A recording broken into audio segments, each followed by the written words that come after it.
नमस्कार दोस्तों, आप देख रहे हैं नमो भारत न्यूज। मैं हूं शुक्ला। दोस्तों, आज की खबर की शुरुआत से पहले आप कमेंट बॉक्स में नमो नमो लिख दें, क्योंकि खबर ही कुछ ऐसी है। भ्रष्टाचार व काले धन को खत्म करने के साथ देश के वो विकास के रास्ते पर तेजी से आगे बढ़ाने के लिए पीएम मोदी लगातार बड़े बड़े आर्थिक फैसले ले रहे हैं। पहले नोटबंदी करके काले धन को रद्दी के ढेर में तब्दील करने के बाद पीएम मोदी ने जीएसटी जैसे बड़े आर्थिक बदलाव को लागू किया, मगर कांग्रेस समेत सभी विपक्षी पार्टियों ने पीएम मोदी के इन फैसलों को लेकर कीचड़ उछाला। पूर्व पीएम मनमोहन सिंह ने तो इसे पीएम मोदी के जीवन की सबसे बड़ी भूल तक बता डाला और यहां तक कि देश की अर्थव्यवस्था को डूबता जहाज तक कह डाला था। वहीं चिदंबरम से लेकर कांग्रेस के सभी पालतू अर्थशास्त्रियों ने पीएम मोदी के इस कदम की कड़ी आलोचना करते हुए इसे अर्थव्यवस्था के लिए घातक कहा, मगर अभी अभी आई एक रिपोर्ट से सबके मुंह पर ताले लग चुके हैं। मोदी जी और निर्मला सीतारमण ने कैसे देश की डूबती अर्थव्यवस्था को फिर से उबारा है, यह बताऊंगा तो आप अपनी कुर्सी से उछल पड़ेंगे। इसके साथ ही मैं आपको यह भी बताऊंगा कि कैसे मोदी की वजह से भारत ने विश्व के अंदर अब 67 रैंक की बढ़त हासिल कर ली है। उसके लिए आप इस वीडियो को पूरा अंत तक जरूर देखते रहिए और इसे शेयर करना मत भूलिएगा। दरअसल दोस्तों, केंद्र सरकार ने हाल ही में वर्ष 2020 और 21 के लिए सकल घरेलू उत्पाद यानी कि जीडीपी का आंकड़ा पेश कर दिया है, जिसके बाद बड़े बड़े इकोनॉमिस्ट जो साल भर मोदी को इकोनॉमी और जीडीपी को लेकर गाली देना नहीं भूलते थे, आज उनके मुंह पर ताले लटक चुके हैं, क्योंकि इन तथाकथित एक्सपर्ट्स की सभी भविष्यवाणियां बहुत ही बुरी तरीके से विफल हो चुकी हैं। दोस्तों, यह बात किसी से भी छुपी नहीं है कि 2019 में जब से कोरोना वायरस आया है तब से ही पूरी दुनिया की इकोनॉमी और जीडीपी में खासा गिरावट देखने को मिली थी और इसमें भारत भी शामिल था। लेकिन यह बुद्धिजीवी और लिबरल लोग तो इस बात के लिए इस प्रकार से छाती पीट रहे थे कि जैसे पूरे विश्व में सिर्फ भारत की इकोनॉमी ही गिरी हो और मोदी ने जानबूझकर इकोनॉमी को गिरा दिया हो। ऐसे में आज इन एक्सपर्ट्स की आंखें खोलने का समय आ चुका है और इन्हें सच्चाई से रूबरू करवाने का भी समय आ चुका है। दोस्तों, जीडीपी ग्रोथ पर कोरोना महामारी का असर साफ दिख रहा है। वित्त वर्ष 2020 और 21 के लिए जीडीपी ग्रोथ रेट -7.3% रही, जबकि चौथी तिमाही जनवरी से मार्च में जीडीपी ग्रोथ रेट 1.6% दर्ज की गई। अब ऐसे में सोचने वाली बात यह है कि जब पिछले साल तो भारत आधे से ज्यादा समय लॉकडाउन में था और इस साल भी कुछ खासा बदलाव देखने को मिले नहीं, मार्च आते आते कई प्रदेशों ने अपने यहां पर लॉकडाउन लगा दिया था या फिर बहुत ज्यादा सख्ती लागू कर दी थी, जिससे पिछले 2 साल में व्यापार कुछ खास ज्यादा चले नहीं। उसके बाद भी इस ग्रोथ की वजह क्या है? तो इस ग्रोथ की वजह है ईज ऑफ डूइंग बिजनेस। इस साल Bharat ease of doing business की रैंकिंग में काफी सुधार किया है। भारत तेजी से ease of doing business ranking में तरक्की कर रहा है और इसकी वजह से पहले के पेचीदे कागजी नियम कानून के बजाय प्रक्रिया का ऑनलाइन और आसान हो जाना है। ग्लोबल कंसल्टेंसी मैकेंजी की रिपोर्ट के मुताबिक 2016 में भारत की ग्लोबल रैंकिंग 130 थी, जो 2019 में 63वीं रैंक तक पहुंच गई है, यानी कि सीधा 67 रैंक की बढ़त। कंपनी के रजिस्ट्रेशन से लेकर टैक्स भरने, रिटर्न पाने की प्रक्रिया पारदर्शी और आसान हुई है। कंपनी के रजिस्ट्रेशन फीस खत्म करके केवल लीगल ड्यूटी और स्टाम्प ड्यूटी शुल्क ही अब लिए जाते हैं। Micro, small, medium enterprises MSME का सबसे ज्यादा ख्याल रखा जा रहा है, चाहे उन्हें ट्रेडमार्क लेने पर 50% छूट हो या फिर ऑनलाइन रिफंड और रिटर्न क्लेम करने की सुविधा हो। पहले कंपनियों को कर्मचारियों के प्रोविडेंट फंड से लेकर आईएसओ सर्टिफिकेट के लिए अलग अलग विभागों में जाकर लाइनें लगानी पड़ती थी। अब यह सब काम घर बैठे ऑनलाइन हो जाते हैं और प्रधानमंत्री मोदी भी लगातार इन बातों पर गौर फरमा रहे हैं, ताकि भारत को आने वाले समय में एक बिजनेस हब और एक मैन्युफैक्चरिंग हब में तब्दील किया जा सके।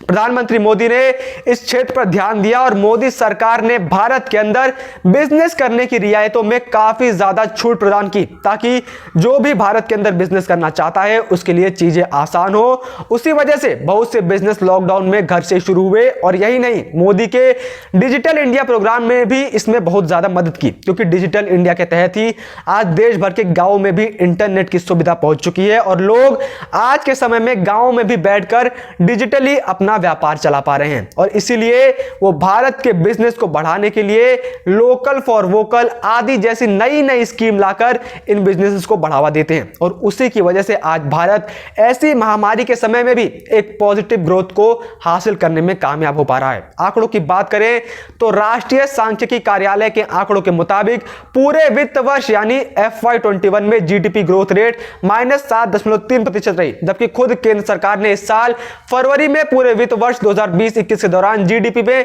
-8% की गिरावट का अनुमान लगाया था। यानी सरकार के अनुमान से बेहतर जीडीपी के आंकड़े सामने आए हैं और ये भविष्य में और तेजी से ग्रोथ होने की तरफ इशारा भी कर रहे हैं। अब आप ये सोच रहे होंगे कि यह तो बस 0.7% का ही तो अंतर है, इसमें इतनी बड़ी क्या बात है। तो दोस्तों, कोरोना महामारी के बावजूद इस समय छोटे छोटे अंतर को भी नजरअंदाज नहीं किया जा सकता, क्योंकि बूंद बूंद से ही घड़ा बढ़ता है और जल्द ही यह छोटे छोटे अंतर बड़े विकास के अंतरों में बदल जाएंगे। यह तो एक शुरुआत मात्र है। वहीं इकोनॉमी के मोर्चे पर कोरोना संकट के बावजूद धीरे धीरे स्थिति बेहतर हो रही है। चौथी तिमाही में जीडीपी ग्रोथ रेट 1.6% इसका सबूत है। हालांकि कोरोना की दूसरी लहर के इकोनॉमी पर असर का सही अंदाजा तब होगा जब आगे जून तिमाही के लिए जीडीपी के आंकड़े आएंगे। गौर मतलब है कि पिछले साल मार्च में जब कोरोना की पहली लहर आई थी तो उसने अर्थव्यवस्था को भारी चोट पहुंचाई थी। देश तकनीकी रूप से मंदी के दौर में चला गया था। उसके बाद वित्त वर्ष 2020 और 21 की दूसरी तिमाही यानी कि जुलाई से लेकर सितंबर तिमाही देश की जीडीपी में -7.5% रही थी, जबकि उसके बाद दिसंबर की तिमाही में 0.4% की बढ़त हुई थी। बता दें कि फरवरी में खुद केंद्र सरकार ने यह अनुमान जारी किया था कि वित्त वर्ष 2020 और 21 की जीडीपी में 8% की गिरावट आ सकती है। वहीं रेटिंग एजेंसी ICR ने अनुमान लगाया था कि पूरे वित्त वर्ष 2020-21 में भारतीय अर्थव्यवस्था में 7.3% की गिरावट आ सकती है, जो अनुमान बिल्कुल सटीक निकला। इसके साथ ही वही कोरोना महामारी की दूसरी लहर से भारतीय अर्थव्यवस्था की विकास दर भी प्रभावित हुई है, जिसमें सरकार का खर्च भी बढ़ा है। इसके बावजूद राजकोषीय घाटा यानी कि फिस्कल डेफिसिट सरकार द्वारा तय 9.5% से कम 9.3% पर ही रहा, जो देश की अर्थव्यवस्था के लिए एक अच्छी खबर है। वहीं इसके साथ ही रेटिंग एजेंसी मूडीज ने भारत का जीडीपी ग्रोथ का भी अनुमान बढ़ाया है। मूडीज के मुताबिक देश की इकोनॉमी 2021 के कैलेंडर वर्ष में 12% की वृद्धि दर्ज करेगी। मूडीज ने कहा कि पिछले साल 7.1% की गिरावट के बाद भारत की इकोनॉमी की निकट भविष्य की संभावनाएं ज्यादा अनुकूल हो गई हैं। 2020 के कैलेंडर साल की दूसरी तिमाही में भारतीय अर्थव्यवस्था लॉकडाउन की वजह से मंदी में चली गई थी, लेकिन उसके बाद यह अनुमान से अधिक तेजी से उभरी है और इसीलिए भारत की ग्रोथ की संभावनाएं बहुत तेजी से अब बढ़ रही हैं। इन सब के बावजूद भी हमारे देश का विपक्ष उन्हें भारत की तरक्की से जरा भी खुशी नहीं है, बल्कि उल्टा अभी भी उनका सारा ध्यान बस भाजपा को नीचा दिखाने में है। कांग्रेस इस बात से बेहद नाखुश है कि भारत को इतनी तरक्की मिल कैसे रही है। वो तो बस बीजेपी पर निशाना साधने में और उसे नीचा दिखाने में ही लगा हुआ है। इस बात से तो यह साफ जाहिर है कि हमें देश का भला करने की बात कहने वाले आज देश की कामयाबी से कितने नाखुश हैं। अब ऐसे में आप किस बारे में क्या राय है, आप कमेंट बॉक्स में जरूर बताएं। जय हिंद। वीडियो को लाइक, सब्सक्राइब और शेयर करना ना भूलें। अपने विचारों को कमेंट बॉक्स में लिखकर हम तक जरूर पहुंचाइए।